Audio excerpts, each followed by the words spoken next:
بسم اللہ الرحمن الرحیم۔ السلام علیکم۔ ویڈیو دیکھنے اور سننے والے تمام دوستوں کو ایس بی ہیلتھ چینل کی جانب سے خوش آمدید۔ دوستوں، اگر آپ ایکٹومورف یا فزیکلی دبلے پتلے ہیں تو آپ کو ارد گرد کے لوگوں اور دوستوں سے بہت سی باتیں سننے کو ملتی ہوں گی کہ کچھ کھایا پیا کرو۔ ان باتوں کو سن کر 90% لوگ جم پر ٹوٹ پڑتے ہیں، جبکہ وہ اپنی خوراک اور سکون پر فوکس نہیں کرتے۔ آج کی اس ویڈیو میں ہم آپ سے ایکسرسائز کے ساتھ ساتھ کچھ بہترین خوراکیں اور ویٹ گین کے حوالے سے ٹپس شیئر کریں گے، لیکن ویڈیو میں آگے بڑھنے سے پہلے چینل کو سبسکرائب کر لیں تاکہ ہیلتھ سے ریلیٹڈ ہر نئی ویڈیو آپ تک بآسانی پہنچ سکے۔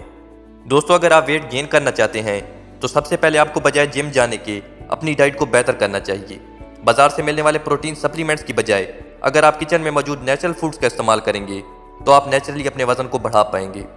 لہٰذا آپ ایسے پھل اور سبزیوں کا استعمال کریں جو کہ آپ کے جسم کو قدرتی طور پر توانا کریں، جیسے کہ کیلے، لوبیا، سویابین، انڈے، دودھ، مچھلی، چکن، پنیر اور دہی وغیرہ۔ یہ تمام چیزیں پروٹینز اور ہیلدی فیٹس سے بھرپور ہوتی ہیں جو کہ آپ کے وزن کو بڑھاتی ہیں، لیکن یہ تمام چیزیں بھی اس وقت کارآمد ثابت ہوتی ہیں جب ساتھ میں ایکسرسائز کو بھی شامل کیا جائے۔ اکثر لوگ ایکسرسائز یا جم روٹین کو کچھ ہفتوں تک فالو کرنے کے بعد ہار مان لیتے ہیں۔ یاد رکھیں کہ ایک ہیلدی ڈائٹ کے ساتھ ورک آؤٹ بھی بہت ضروری ہے، لہٰذا ورک آؤٹ کو لازمی اپنی روٹین بنا لیں۔ دوستوں، ان دو چیزوں کے علاوہ ایک تیسری چیز جو کہ بہت قیمتی ہے اور زیادہ تر لوگ ہیلدی ڈائٹ اور ورک آؤٹ کے علاوہ اسے اسکپ کر دیتے ہیں اور انہیں اچھے ریزلٹس نہیں مل پاتے، وہ ہے ریسٹ۔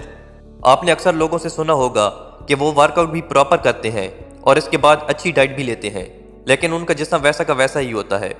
یقیناً اس کی وجہ ریسٹ نہ کرنا ہو سکتا ہے، لہٰذا ہفتے میں 2 دن اپنے جسم کو ریسٹ لازمی دیں۔ جہاں تک رہ گئی بات ورک آؤٹ کی، تو ورک آؤٹ کے دوران آپ کے مسلز بریک ڈاؤن ہوتے ہیں اور نئے مسلز ڈیولپ ہونے کے لیے پروٹینز کی بہت زیادہ ضرورت ہوتی ہے، لہٰذا ورک آؤٹ کے بعد پروٹین رچ فوڈز استعمال کرنے چاہیے اور اپنے وزن سے تقریباً 1.5 گنا زیادہ پروٹین کا استعمال کرنا چاہیے۔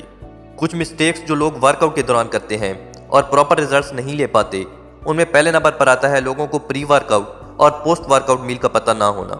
حالانکہ جم سے پہلے اور بعد کی خوراک بہت ضروری ہے، لہٰذا اس بات کا ہمیشہ خیال رکھنا چاہیے۔ سیکنڈ مسٹیک جو اکثر لوگ کرتے ہیں وہ ہے ایگو لفٹنگ۔ اکثر لوگ جم میں جاتے ہی دوسروں کو دیکھ کر ایگو لفٹنگ شروع کر دیتے ہیں، جس سے انہیں بجائے فائدہ پہنچنے کے نقصان پہنچتا ہے۔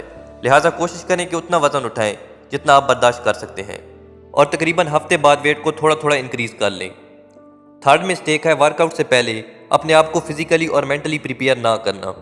اکثر لوگ جم جاتے ہی ورک آؤٹ پر ٹوٹ پڑتے ہیں، جبکہ صحیح طریقہ یہ ہے کہ پہلے جسم کو وارم اپ کیا جائے اور اس کے بعد مینٹلی فوکس کر کے ورک آؤٹ کیا جائے۔